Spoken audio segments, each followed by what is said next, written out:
Greetings, ladies and gentlemen, and welcome back to Know Your Role. Today we're going to be talking about attack planes. Alright, so let's cover the basics of attack planes real quick. Two nations have attack planes, Germany and the USSR. Right now we are looking at an IL-8, which is a Tier 7 cousin to the IL-2, which looks something like this. Alright. The IL series is well known for being extremely tanky, having a massive amount of survivability, some very powerful front-firing guns, as well as a ton of ordnance to drop on target. Whereas you get to the Germans, you don't really have as much power in the front. Instead, you get more conventional weapons with the 20 millimeters. Eventually, you get to 30 millimeters, so they're god-awful. And, of course, rifle rounds. You also notice that your ordnance is limited to two 250-kilogram bombs. Now, I will say this, the German bombs and the Russian bombs are exactly the same damage and spread. Alright? 4,475 versus 4,475. So, there you go. They're almost exactly the same. Now, the main differences are going to come between the two in survivability, airspeed, and maneuverability. Though maneuverability is kind of comparable between the two, from my understanding, it generally does feel like the German turns a little bit better than the IL-8 does. But airspeed-wise, the Germans kick the crap out of the Russians. And this is mostly due to the fact of how each nation envisioned their attack planes and what their roles were actually meant to be. So for the Russians, they were looking for something that could combat the superior German tanks. Yes, Russia was outproducing Germany quite a lot in tanks, but in terms of quality, their tanks were absolutely crap. The Germans, on the other hand, actually had some pretty good tanks that were completely flawed by the fact that they were over-engineered pieces of crap. So yes, one had inferior crap, one had superior crap, but it was still crap. So Russia, in their infinite wisdom, said, well, hey, you know where German tanks are the weakest? On top. So let's build planes that can dive down on them and shoot through the top. Or drop a bomb on it, or shoot a rocket. And yeah, let's do that. That makes sense. And that's kind of where the IL series came from, in all honesty. They were anti-tank planes for all intents and purposes. Meanwhile, the Germans kind of had to repurpose some of their medium-range bombers to take on these roles, as well as infantry support aircraft like the Bf-110, the Ju-88, and so on and so on. That's how they were getting their attack craft. Now, other nations actually did have attack craft, but they were more like dive bombers, like the Ju-88 is technically classified as that, or any of the American carrier-based dive bombers would technically be classed as attack planes. But really, when you look at the history of aviation, America really didn't have a true attack plane till the Air Raider, which took operations in Korea and Vietnam. It's better known as the Sandy. That thing had like 15 hard points that could carry like 6,000 pounds of ordnance, you know, rockets, napalm, all bunch of stuff that was just downright toxic. Matter of fact, they were some of the first planes to actually shoot down MiGs in Vietnam. Not even joking. So, moving back to what we're talking about, though, there are a couple really interesting things when it comes to this specific plane, though. Alright? Since you're not overly fast-moving, you can't really lurk on station. So what you're basically going to be doing is heading to an area, bashing the crap out of all the ground targets you can, and then transitioning on to the next area. It's pretty much the only way you can play this plane. Get down low, kill everything you possibly can, move to the next area. And that actually works pretty good for it. You have a high enough health pool that you can pretty much survive the AA as you're coming in. Most fighters that get on your tail are going to spend a lot of time trying to shoot you out of the air, and most likely are going to get taken out by some of your friendlies or your rear turret, or in the case of very talented pilots, a bomb that you drop. Which, by the way, is one of the greatest feelings in the world when you take out a fighter with a bomb. Alright, so that's pretty much that combat doctrine for the Russians. Germans, on the other hand, play slightly different.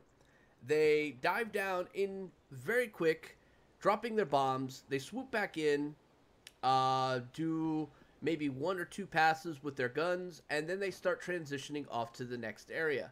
The German attack planes are much more suited for combined arms play. So obviously a multi-role and some fighters joining with it works very, very well. The IL-2, on the other hand, can actually solo cap quite easily on most targets, with the exception of the mine and the command center, depending on whether or not there's boats, and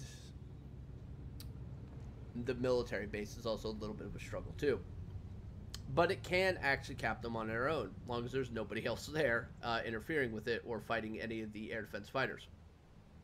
So, yeah, IL-2, the solo knight. The German one is more of the team player. Kind of how you have to look at that. All right, so a couple other things here to note. All attack planes have their own unique sort of minigame that people need to really pay attention to in order to min-max your experience, credits, and everything with them. All right, so like with the IL-8 here, it's a massive ordnance delivery system. You got 8 rockets, you got these 2 big bombs, so you're going to have to start paying attention to how much it actually takes to take out a specific structure. Give you a prime example. If you look at an AA deployment, sometimes you get the ones that have the 3 little shacks by it and the 1 gun. That's real simple. You can pretty much gun them all down and not have to use a single piece of ordnance. But sometimes you get the cement bunker, then another cement bunker, a little wooden shack, and then the AA post. Well, that kind of sucks because those cement bunkers are generally going to require some ordnance. Unless you're rocking something like a 45mm cannon, like, oh, this plane is. But even still, it's going to take quite a few hits from that to take it out.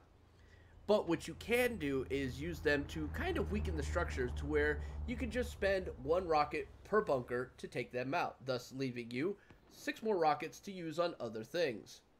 Seems like a win-win scenario to me, ladies and gentlemen. Now, there are going to be times where you're just going to want to use your bomb to take out one singular AA structure. And if you land it dead center of the AA complex, it will take out everything, thus allowing you to get 2 AA structures with your bombs, freeing up your rockets and cannons to basically take out anything else you want. So it's not uncommon for you to get 4 or 5 ground target kills on one sector, okay? Not uncommon at all. Matter of fact, that's what you should be aiming for, is 4 to 5 per one sector, as long as it's not a garrison, airfield, or air base. Air base, though, probably you're going to get 4 or 5 on that alone, just due to the fact of how that's set up. Speaking of air base, if you are doing ground attacks on an air base, make sure to avoid the repair center. All right? If you do cap the air base, you want that repair center up and running. That way, immediately after you've capped it, you're going to start getting repaired, thus allowing you to transition to your next point and be ready to fight fully healed. If you take out the repair center, you're not going to get it. However, there is something to be said about killing the repair center if you know you're in a really big struggle and it's coming right before the squall line's coming in. All right, so you fly in there, you take out the repair center, and then you're probably going to be fighting off some stuff, and if it's looking like you're going to die and not be able to get out of the fight, you crash your plane before the squall kicks in. Now you've taken away your opponent's ability to repair his plane because you took out that repair center. It will come back up eventually, but it'll last a little bit enough through the squall line that allow your team to possibly pick off the rest of the enemy team, denying them the heal and taking the win. That's a little bit of combat tactics right there that you guys should pay attention to. Alright, so that's pretty much it when it comes to this plane and, you know, attack planes in general. They're a lot of fun. You can have really great games. You can dictate the flow of battle quite nicely. In all honesty, attack planes make the best shot callers in the game because they are the delivery system that allows for quick base captures. Alright, so let's get to some play footage that I recorded off my stream earlier, and I hope you guys enjoy. Alright. But for the most part, it's been very positive. Okay, so... Pilots, get ready for action. Let's go. We're gonna go up and over.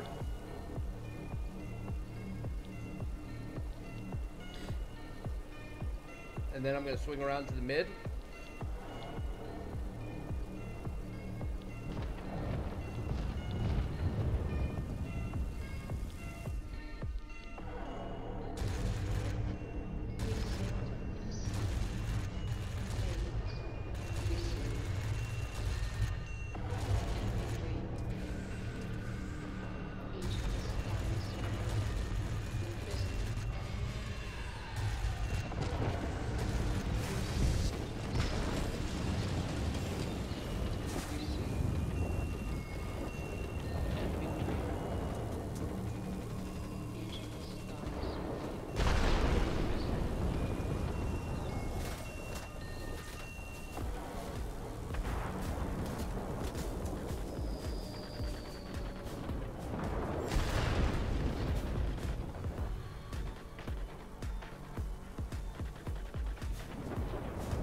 Apparently somebody died to shit.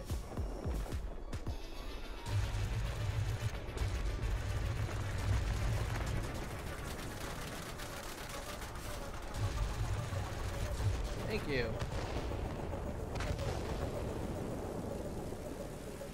Don't get me wrong, I like going 1900 points right away. That's great.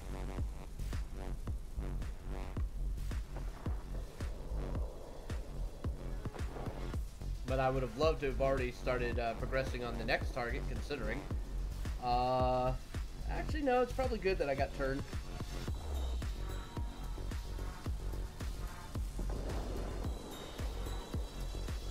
That's a bomber. Hey.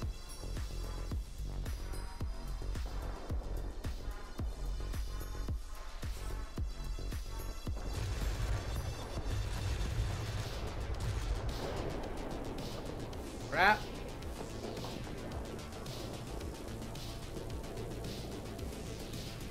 Alright, I gotta get on this outskirts. We're gonna come in. We're gonna start.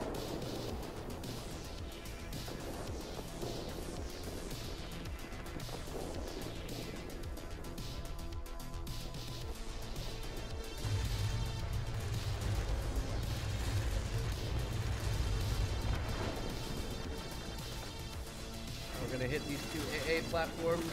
1, 2.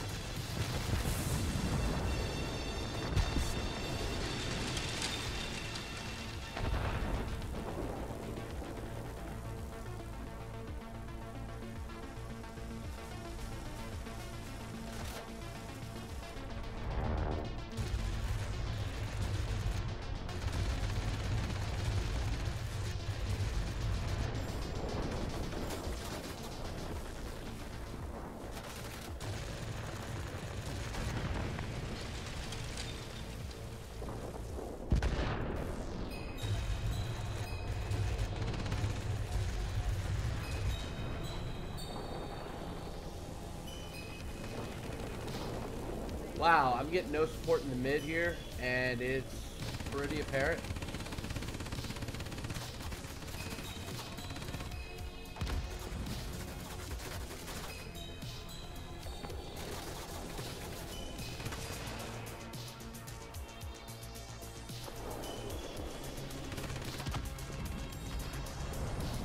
Good job for your cover.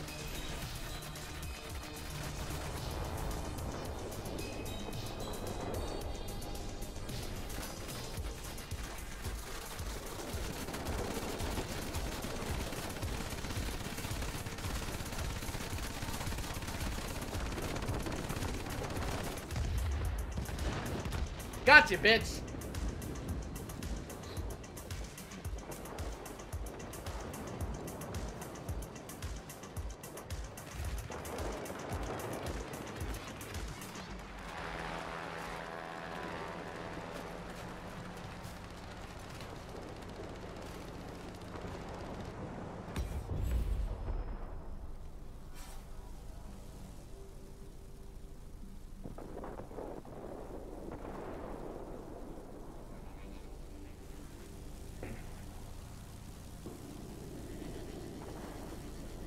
So, yeah.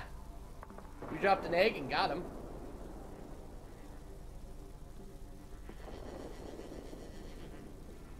Okay, so rockets are up.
Okay, I'm gonna just creep in on their garrison here. How are we doing score-wise? We're losing. We are catching up.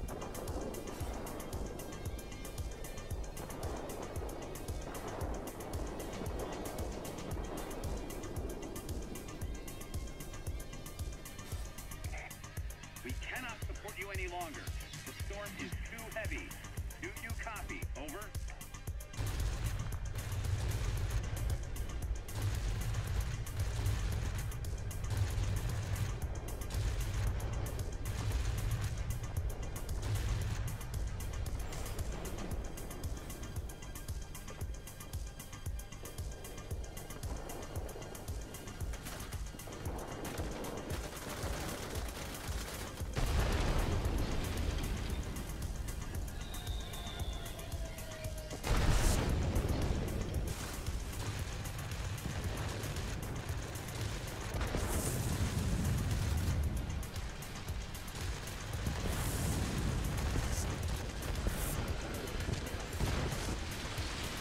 Okay.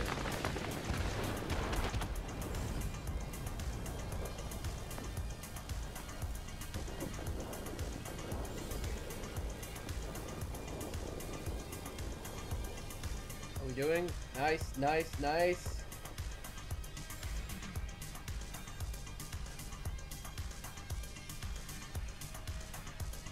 We're catching up. If I can take out that other garrison coming up. Actually, that's not a garrison. That's a mine.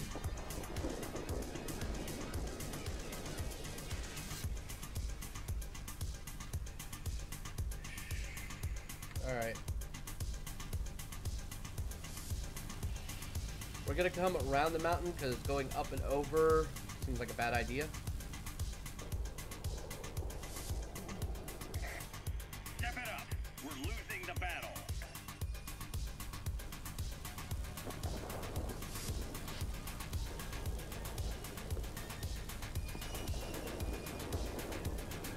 Seems our bombers are not really doing shit. Alright.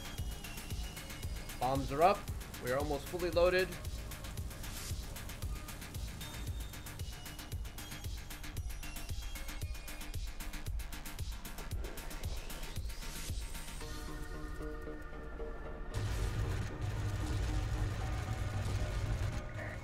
The enemy is almost defeated. Make a final push.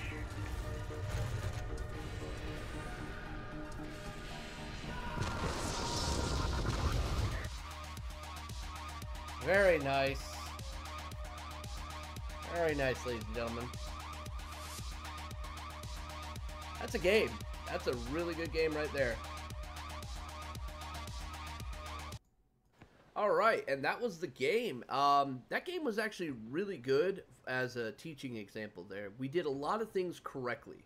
You notice that we were using our guns a lot to basically temper the strength of those concrete bunkers around the AA, thus we had to use less of our rockets in order to take that out, thus allowing us to have more potential ordnance delivery on other targets. You also notice that we did the dropping an egg technique that I talked about earlier, where we were able to take out that Spitfire by dropping a bomb. Yeah, sure, he got us first, but he still died, and that's all that mattered. If you notice, when I was going and checking the map using tab, he was actually their top player. So by doing that, that actually bought my team quite a little bit of salvation, because Spitfires are annoying as all hell. They're very, very nimble, and probably one of the greatest threat fighters that there is in any tier. So taking it out was a very big win for our team. We spent a lot of time basically going from one attack point to the next attack point, just constantly circling around there. We did not stay around to linger and try to defend, because we are the worst possible plane to ever try to defend. Now, this isn't to say that a plane like the IL-8 with the 45mm doesn't have a little bit of strength in air-to-air. Those 45mm cannons, when they hit, pack one hell of a punch. But guys, they have about the same projectile speed as that of the 30mm 108s by the Germans. Yeah, and you know how much of a fan I am of those. But I will tell you right now, you can snipe with them, much like the same way you can snipe with the 50 cal or the 50mm cannon that the Germans get available to them on the Ju-88P.